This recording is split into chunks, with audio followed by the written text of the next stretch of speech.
Welcome in, everyone, to a deep dive into what makes a good leader tick. You know, those people who can just make decisions even when things are tough. Well, that's what we're looking at today. We're dissecting an episode from the podcast, The Good Leader. It's called The Compass Within. I think a lot of us could use a compass sometimes. Definitely. And that episode is a great resource, whether you're already in a leadership role or hoping to be one day. Right. It's all about those core principles and how those can help guide you, especially when you have to make those difficult decisions. And the episode starts off strong.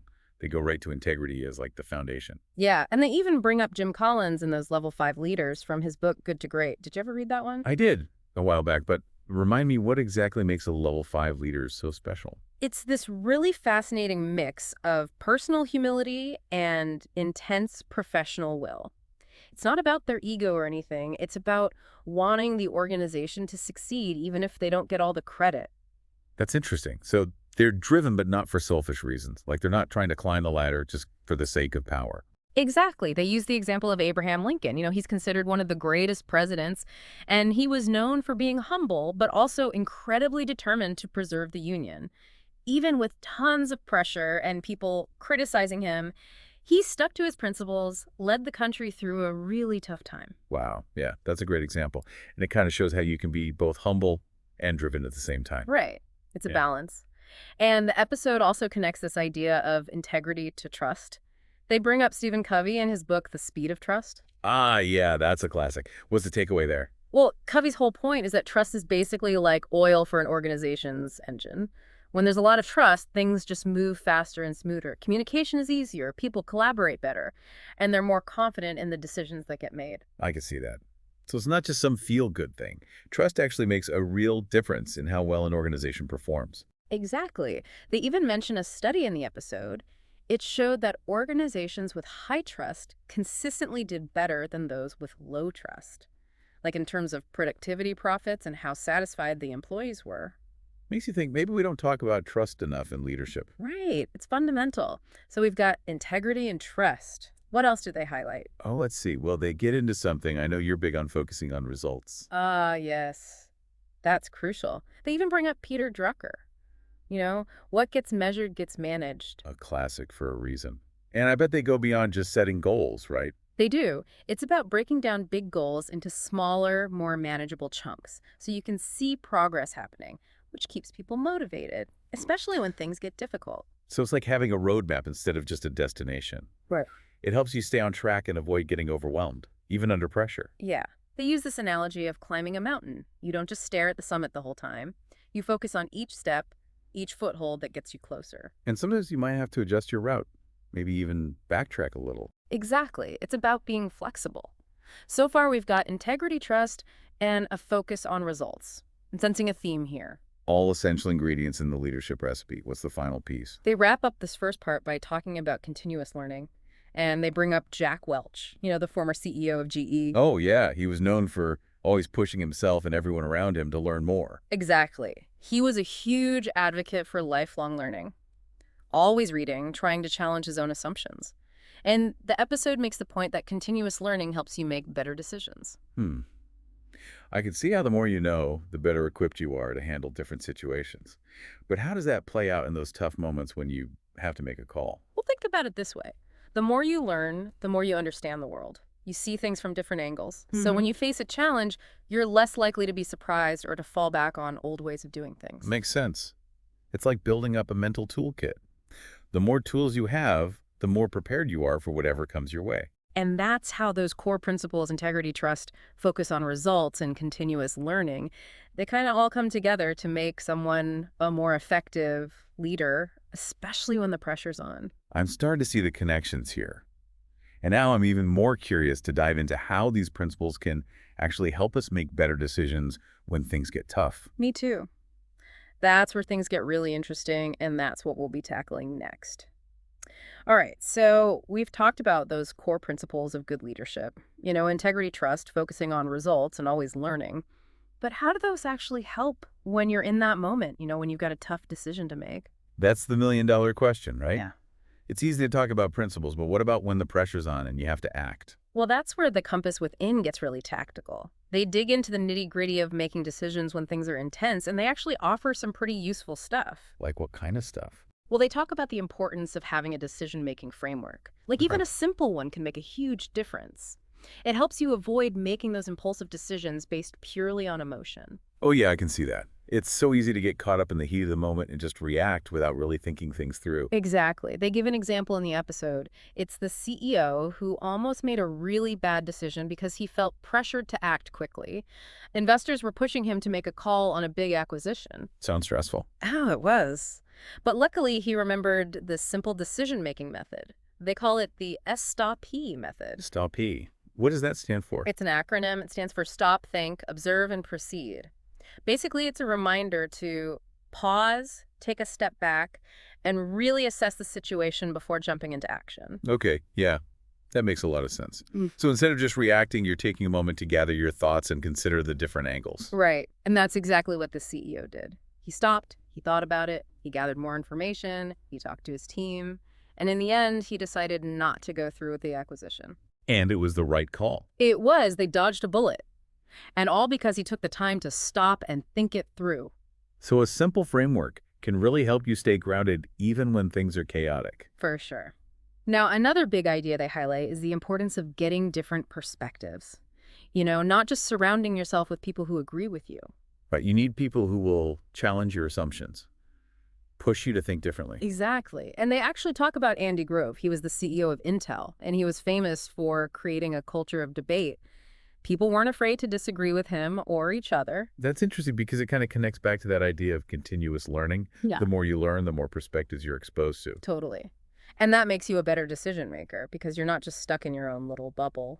You're able to see the bigger picture, consider all the angles. Precisely. And the episode really emphasizes that leaders should actively seek out those dissenting opinions, especially from people who might have a different point of view because of their background or their role in the organization. It's about making sure everyone feels comfortable speaking their mind, even if it goes against the grain. Exactly. Now, of course, even with the best framework and the most open-minded team, you're still going to make mistakes sometimes. That's just part of being human. It is. And the episode actually talks about this. They bring up John Maxwell and his book, The 21 Irrefutable Laws of Leadership. What does he say about making mistakes? Well, Maxwell's point is that the key isn't to avoid mistakes altogether. It's to learn from them. To use them as opportunities to grow and become a better leader. Makes sense. Because if you're so afraid of making a mistake that you never take any risks, you're probably not going to get very far. Right. They even mention a study that looked at how people make decisions.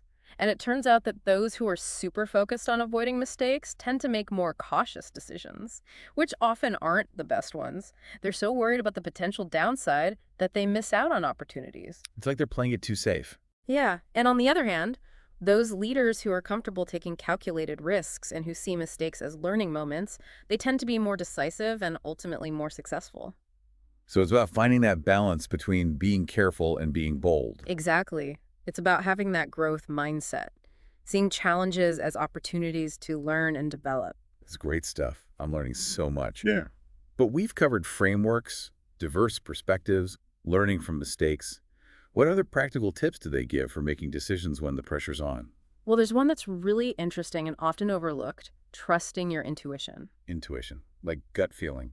Kind of, but it's more than that. It's about recognizing that your intuition is informed by your experience, your knowledge, your values.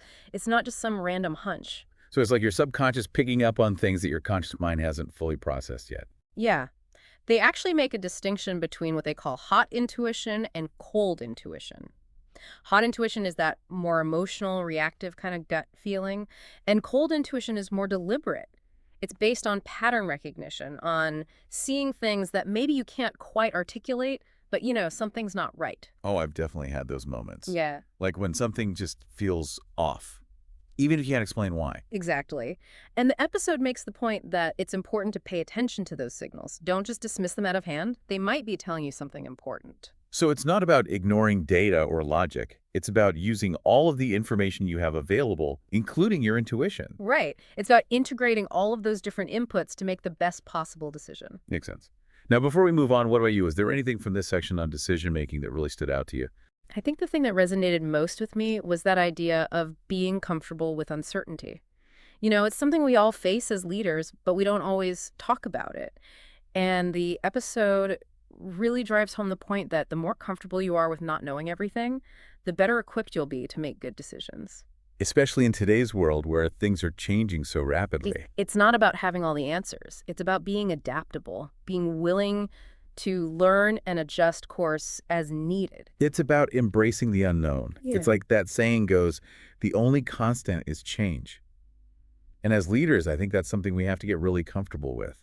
It's true. The Compass Within actually talks about that a lot. They argue that good leadership today means being okay with not knowing everything all the time, embracing that ambiguity. Which is easier said than done, right? Yeah. It's one thing to say be adaptable, but when you're facing a tough decision and the stakes are high, it's hard not to get stuck in that what-if mode. I get it. It's natural to want to control the outcome. But the episode suggests that instead of trying to predict the future, we should focus on what we can control right now.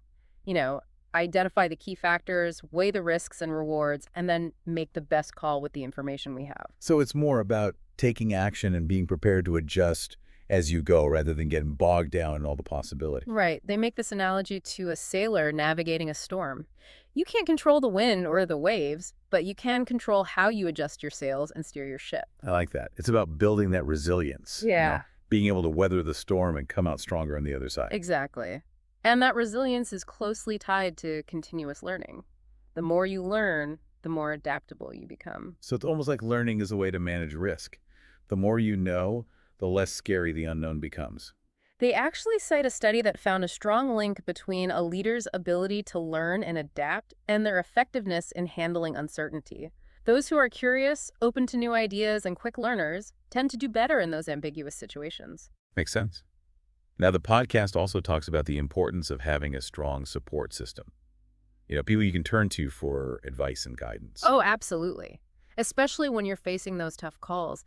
Having a network of mentors, colleagues, friends, even family who you trust can be so valuable. It's like having a sounding board, right? Someone to bounce ideas off of, get different perspectives, maybe even just vent, Keller. They share a story in the episode about this leader who was wrestling with a really big decision.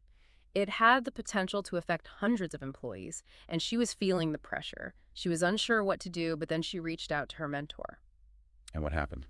Her mentor helped her break down the problem into smaller pieces, identify the most important things to consider, and ultimately make a decision she felt good about. That's awesome. Hmm. Sometimes just talking it through with someone you trust can make all the difference. For sure, it can help you see things more clearly and make a choice that's aligned with your values and your goals. This has been such a great conversation. We've covered a lot of ground today. Those core principles, the practical stuff for making decisions under pressure, and even how to create a culture that supports good decision-making. And it all comes back to that idea of being a good leader, right? And that's not just about making the right choices, but also about building trust, being transparent, and creating a shared sense of purpose. Empowering your team to step up and contribute their own ideas and talents. Exactly. And when you do that, the whole decision-making process becomes stronger, more collaborative, and ultimately more effective. I love that. Well, thank you so much for taking this deep dive with me and for sharing your insights. My pleasure. I always enjoy these conversations. And to everyone listening out there, remember, leadership is a journey, not a destination. Keep learning, keep growing, and keep leading with passion and purpose. Couldn't have said it better myself. Thanks for tuning into this deep dive into leadership. Until next time, keep those compasses handy.